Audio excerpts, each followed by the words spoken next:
I'd like to show you an interview that I've done with Dr. Charles King, who holds a PhD from Harvard and is a professor of marketing at the University of Illinois at Chicago, who actually teaches network marketing at the university.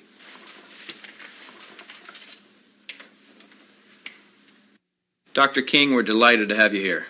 I'm pleased to be here, Tim. Dr. King, could you tell us a little of your education and your business background? Tim, I'm a professor of marketing at the University of Illinois at Chicago. I got my bachelor's and master's degrees from the University of Texas in Austin, spent a tour of duty with the Exxon Corporation, and then returned to get my doctorate in business administration from Harvard University. More important to this discussion, over the last 6 years, I've been involved in doing research, teaching, and consulting in network marketing. So coming from such a conservative school, and I know you a little bit, and I know you to be very conservative, what caused you to look at network marketing to begin with? In 1990, we had a major economic recession in the United States. The Midwest and Chicago particularly were very badly hit. As a result, the interviewers stopped coming to campus. We were graduating hundreds of students a semester, and they weren't getting jobs. Our alumni were coming back to us, losing their jobs, looking for help, and we had nothing to offer them. Now, I started looking, because of my background in business consulting, at alternative career paths. I went out and I looked at starting your own business, at home-based businesses. I looked at franchising. I looked at direct selling. And in the direct selling arena, I backed into network marketing. Now, I was very cynical, skeptical. Tim, I was negative about network marketing. They don't teach network marketing at the Harvard Business School, and I didn't know much about it. The end result was one of my students who was on the team asked me, "Why are you so negative about network marketing?" I looked at that young man and I said, "Son, I know enough to know I don't want to know any more." That student looked at me and he said, "Professor, if I gave you that answer to that question with no more information than you have, you would give me an F." I turned to him and I said, "Son, you're absolutely right. I have no basis for that conclusion. You just made an A." As a result, we went to the library, we went to meetings, and for the next 6 months, we did due diligence on the network marketing industry. I visited the top companies. I talked to network marketing leaders. I became an evangelist. In 1990-91, we started teaching network marketing in the marketing curriculum at the university. Wow. Was there any resistance from the dean of the school or the alumni? As it turned out, our dean at the time was a very entrepreneurial operator. He was looking for outreach programs that we could initiate. I had done my due diligence. We were getting good reviews in terms of student responses. So the dean said, "Maintain your professional profile and let's move forward with network marketing." What is your view of the industry of network marketing now, and where do you see it going in the future? Tim, the industry is coming of age.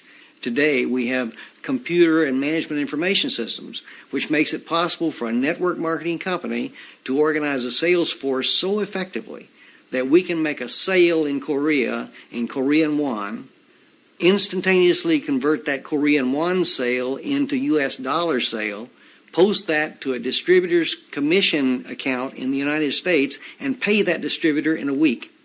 Never before in the history of this industry has that been possible. So we have gone through a dramatic technological wave in the 1980s, the early 90s.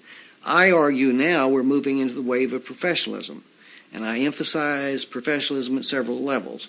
Number one, we are seeing more and more professionals, physicians, dentists, attorneys, CEOs, college professors, going into network marketing. Secondly, we're seeing a completely different attitude on the part of the press. The Wall Street Journal, Forbes, the Chicago Tribune, regional dailies around the United States are giving network marketing very positive press. On the other hand, the universities are accepting network marketing as a legitimate channel of distribution. The University of Illinois Chicago has offered the first certificate seminar in network marketing in the history of the industry. The University of Houston is going to be sponsoring network marketing as part of their outreach entrepreneurial programs. We are seeing more and more community colleges setting up network marketing courses on their campuses. So I see this industry growing dramatically over the next 10 years. It's currently a $20 billion industry in the United States. We have 7 to 10 million distributors in operation. We're expanding globally into Asia, into South America, into Europe. The industry is growing at about 10 to 12% a year in contrast to 3 or 4% for traditional retail sales. So on my view, the industry is absolutely coming of age. Suppose you run across the super skeptic. What advice do you have for them? Tim, I would recommend they do precisely what I did.